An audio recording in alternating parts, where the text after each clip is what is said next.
Hi guys, so I am back from my 3 days of singing with the Gabrielli Consort with their project, the Gabrielli Raw project with my choir, in which we have to stay over for about, I don't know, 2 days or 3 days, and we just sing complicated classical music and put on a concert for people. So we did it in Ely Cathedral and it was really nice, and I was talking to a really nice alto, like a Gabrielli alto, who was sitting right next to me, and he was the nicest guy I think I've met.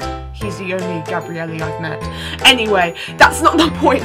I'm back, we're doing anorexia recovery videos, and we are doing the one you've all been waiting for, which is edema. Woo! So if you've been in anorexia recovery or you're going through anorexia recovery, we will all know about edema. Edema that collects in our ankles, our feet, and when we've been sleeping, edema that collects in our face and makes our faces puffy, and we get very nervous and we get very scared and we don't know what's going to happen. So I'm just going to break it down for you into what happens in edema and why it happens and how we can treat and prevent it.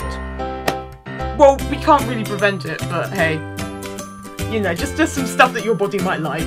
Okay, so edema is basically the cells in our body, they haven't had enough nutrients, they haven't had enough water or haven't had enough food because we've been suppressing it due to the thing in our head telling us that it's bad to eat loads and it's bad to drink loads. I had anorexia in my head telling me that I could only drink at breakfast, lunch and dinner, and that was it. And I didn't get overly thirsty until I started recovery. And so when I was eating quite a lot and I was drinking quite a lot, I found that my body was then producing massive ankles, and also I found I got puffiness in my face. But this wasn't until further down the road. So I scoured around the internet to find out how to best describe it, and the best person to describe it was obviously our old favourite, youreatopia.com. I will put the link in the description because some of the stuff they say is amazing. When I say some, I mean all of the stuff is amazing down there, so I will put it in the link in the description below. Basically they said that it's like twisting your ankle. When you twist your ankle, your body produces fluids down to that area so that your cells have lots to work with so that they can repair it quickly. Even though you'll have a bandage on, but you could repair it quickly, and there is no sprains, no breaks, no anything like that. So there's no complications. You'll have a perfectly formed ankle. But the binding around the ankle will mean that it will have a lot of support. In anorexia, we don't have that support. We've kind of cut off that support and cut off our ties because of the stuff in our heads telling us that that's not correct. So I'm going to talk to you about what happens in anorexia through the use of a gondola and Venice.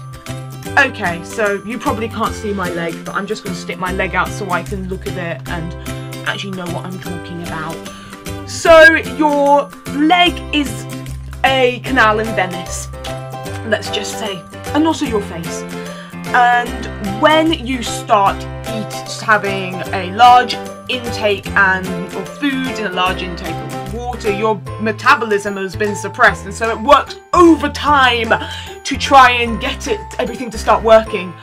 This means that your gondolas, which let's just say start at your thigh, which haven't been working because they can't get down to those cells down in your ankles. They can't get to point B in your ankle because your ankles are just not working properly. Suddenly it's just this big tsunami of water crashing into your ankles, and the gondolas are being swept, and there are so many, and then they have to help repair. They have to get the little people on the gondolas have to get off and repair all the little cells that you have, because hey, the cells that you have in your ankles and your face or anywhere in your body in anorexia, they're old. They haven't gone to retirement age yet, they haven't even gone past the 200 collection point on Monopoly, and they haven't even got a pension. We've been denying ourselves pensions, people. Let's give them pensions. Hashtag give cells a pension. So once they're down there, they then start repairing all the cells in your body, letting the other ones get their pensions, and then letting new, young, bright cells who have just got their university degrees into your ankles and into your face. And therefore, yeah, your body is repairing itself, which is amazing and great, and that's what we like to hear. Obviously, the downside, which a lot of people find very hard, and this makes people relapse, is the fact that your body has to compensate for something, and so we get puffiness in our ankles and puffiness in our faces and our cheeks. And for some people it hurts, for some people it's really painful. For me, I don't think it was painful, it was just a bit annoying. And when you pressed my ankles, they made a massive indent. So that is, during that massive ram cap of what I made up, is how edema happens and how edema works. Of course, your Utopia explained it in a much better and more sophisticated way than I do. There are obviously preventions or just little bits that you can do to help your body. So obviously you could probably take small intakes of water, small intakes of drink and food, and reintroduce that, but it's not going to make the swelling go away.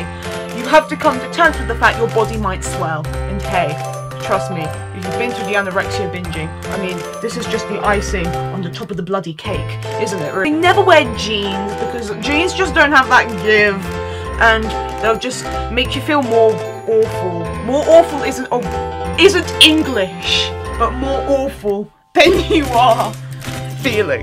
This is also a great opportunity to allow yourself to relax, take some new time, and to just chill out on the sofa watching Netflix. Who does not love that? Because here's the scientific part, and if your parents don't believe you, tell them this. When you will prop your feet up, with the cushion and you're like that, the swelling, it will help reduce the swelling because there's not so much pressure around that area.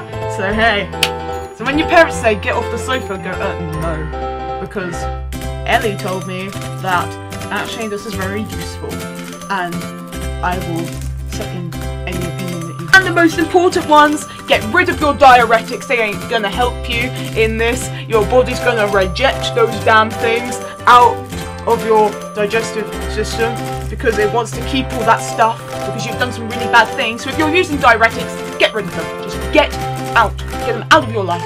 They are not useful in any way, shape or form. Get rid of your tape measure if you're measuring yourself the old-fashioned way, because that's not going to help you either. It's just going to make you feel even more depressed, and this isn't your true weight. This is what your body has to do to compensate for the fact you've put it through something horrific and horrendously awful. It's not abnormal.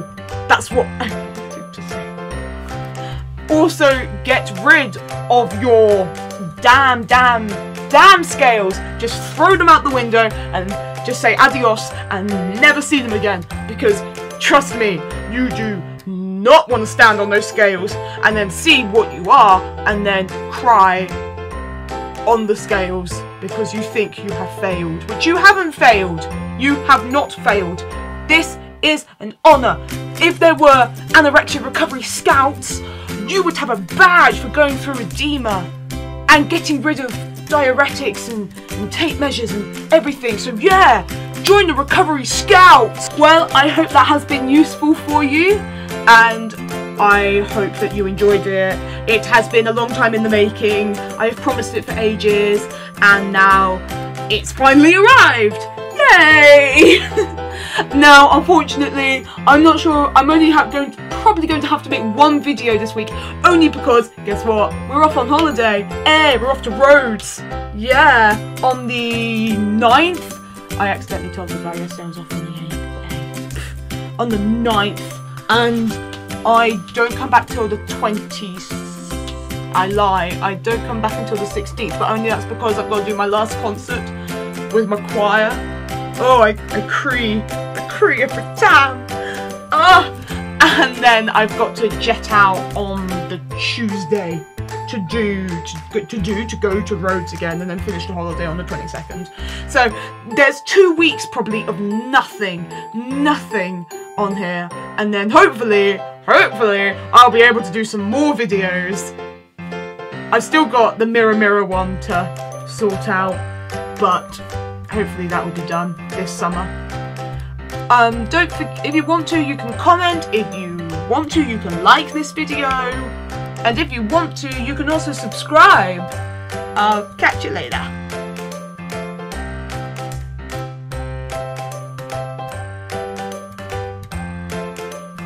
Next year, we just...